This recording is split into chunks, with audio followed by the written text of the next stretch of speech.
अनुसूचित जाति अनुसूचित जनजाति के राज्य स्तरीय सम्मेलन में कांग्रेस विधायक दल के नेता शकील अहमद खान ने कहा कि दलित देश की रीढ़ की हड्डी हैं। आबादी के हिसाब से डेमोक्रेसी में पूरी हिस्सेदारी मिलनी चाहिए। यह संघर्ष लंबा चल रहा है और यह संघर्ष कब पूरा होगा कहा नहीं जा सकता, लेकिन संघर्ष जारी रहेगा। सुनिए अनुसूचित जाति अनुसूचित जनजाति की राज्य स्तरीय सम्मेलन के दौरान मीडिया से मुखातिब कांग्रेस विधायक दल के नेता शकील अहमद खान ने क्या कुछ कहा।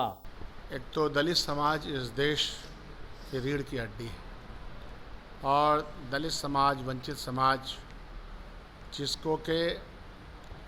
जिसकी आबादी के हिसाब से यह जो डेमोक्रेसी में है उसमें पूरी हिस्सेदारी मिलनी चाहिए।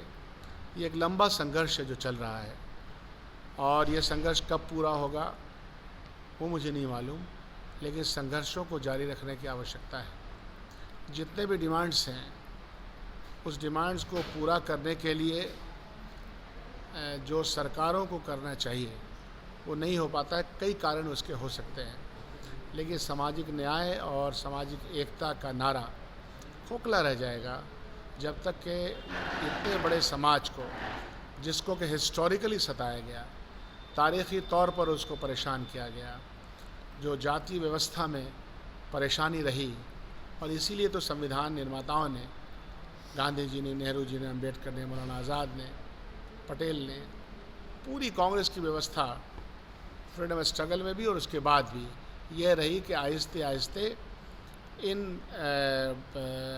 वर्गों को आरक्षण की नीति हो या एम्पावरमेंट के कोई भी प्रोसेस हो उसमें शामिल किया जाए। पिछले 9 सालों में ये देखा गया है कि पब्लिक सेक्टर भी इसीलिए बनाए गए थे कि पब्लिक सेक्टर में इन वर्गों का आरक्षण सुरक्षित रह सके। पिछले 9 वर्षों में पब्लिक सेक्टर को बेच दिया जा रहा है और प्राइवेट सेक्टर में के हवाले कर दिया जा रहा है और प्राइवेट सेक्टर में आरक्षण की व्यवस्था नहीं है। तो आप यह मानिए कि भारतीय जनता पार्टी के द्वारा जो सरकार चलाई जा रही है और जो पब्लिक सेक्टर को चंद हाथों में बेच रहे हैं, तो फिर आरक्षण का क्या होगा। जो कुछ घरों में चिराग जलते थे, एक तो बड़े पैमाने पर चिराग जलने चाहिए थे, हर घर में जलने चाहिए थे, वो नहीं हो सका। लेकिन थोड़े बहुत जो नौकरियाँ रेल में, बेल में, जहाज़रानी में, किसी भी सरकारी व्यवस्था में, कॉलेज में, यूनिवर्सिटी में, हर जगह मिल जाया करती थी, उसके रास्ते भी मसदूद हो गए हैं। उसके रास्ते भी अब समझिए कि कम होते चले जा रहे हैं। तो सरकार बैठी है जो अधिनायकवाद की तरह देश को चलाती है। आर्थिक गुलामी में तो डाला ही है, साथ साथ जो सामाजिक गुलामी है उसमें भी डालने का प्रयास कर रही है। सामाजिक, आर्थिक, शैक्षणिक तौर पर जो कमज़ोर थे उनको आगे बढ़ाने की जो व्यवस्था थी, वो व्यवस्था भी बहुत अच्छी ज़्यादा नहीं थी, लेकिन उस व्यवस्था को भी, जो मिली हुई व्यवस्था थी, उसको कमज़ोर किया जा रहा है। बाबा साहब अम्बेडकर ने जिस संघर्ष का रास्ता अपनाया, संविधान में जो प्रावधान किया, उसके ऊपर भी हमले हो रहे हैं। अब आप देखिए कि इतना बड़ा पार्लियामेंट पहले से बना हुआ था, हज़ारों हज़ार करोड़ रुपया लगा दिया गया और एक डिमांड जब हम लोग कर रहे हैं, दो जघन्य अपराध हुए कि जब हम ये कह रहे हैं कि पार्लियामेंट जब आप बना रहे हैं तो उसका नाम बाबा साहब अम्बेडकर के नाम से किया जाए, और दूसरा कि जो देश के प्रेसिडेंट है, प्रेसिडेंट ऑफ इंडिया से वो उसमें शामिल होना चाहिए। वो एसटी वर्ग से आती हैं, आदरणीय है हम सब लोगों की, पूरे देशवासियों की, उनको भी नहीं बुलाया गया। तो आप देख रहे हैं कि अन्य तरीक़ों से आरएसएस और भारतीय जनता पार्टी का जो एजेंडा है कि सामाजिक न्याय को पर हमले किया जाए, उसको तोड़ मोड़ कर दिया जाए, इन सब के ख़िलाफ़ इस तरह की बहुत सारी मजलिसें सज रही हैं। देश का जो वंचित वर्ग है वो एक साथ आ रहा है, देश का जो सामाजिक वर्ग है वो एक साथ आ रहा है। तो इसीलिए यह मीटिंग भी है। इसके पहले भी दलित संवाद हुआ था।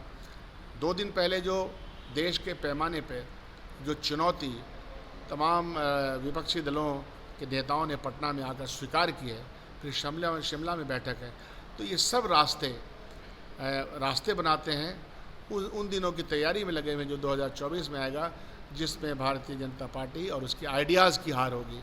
उनके आइडियाज़ का हार होना ज़रूरी है, उनकी आइडियोलॉजी का हार होना ज़रूरी है। उसी आइडियाज़ ने गांधी जी की हत्या की।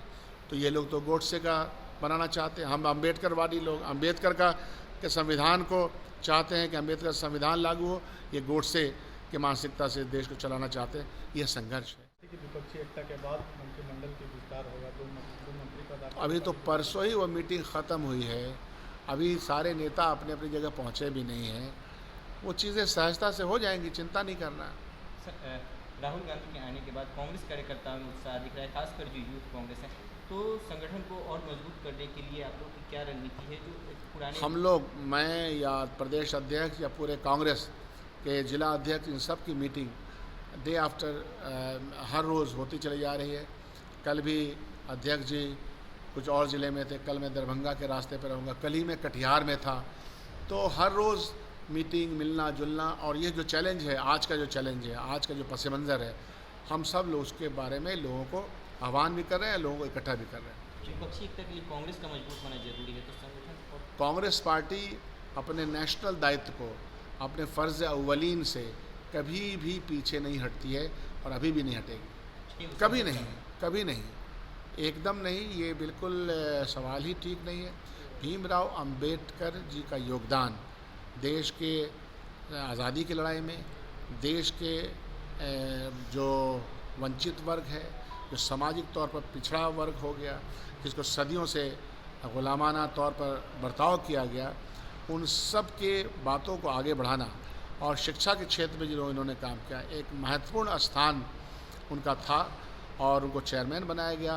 जो संविधान सभा में जो हमारा कॉन्स्टिट्यूशन बनना था, कांग्रेस पार्टी के सभी लोगों ने सहमति जताई। ख़ास तौर पे गांधी जी, नेहरू जी, तमाम कैबिनेट के लोग थे, वो सब कांग्रेस के लोग थे। तो छोटा दिखाने की बात नहीं है, बल्कि सही स्थान देने की बात है। Sir, Akhil Samajwadi party of India ने इसे पेट्रियोटिक डेमोक्रेटिक अलायंस नाम दिया है, क्या इसका नामकरण? मेरे ख्याल से शिमला में जो ये तमाम बातें हैं, इस पे बृहद चर्चा होगी, ऐसा हम लोगों को समझ में आ रहा है। तो अभी ये तो कबल अज़ वक्त है कहना। अपने अपने प्रपोजल्स तो दे ही सकते हो, देना भी चाहिए, लेकिन हमको लगता है कि फिर जब सब लोग बैठेंगे तो किसी एक नाम पर कंसेंसस बनेगा।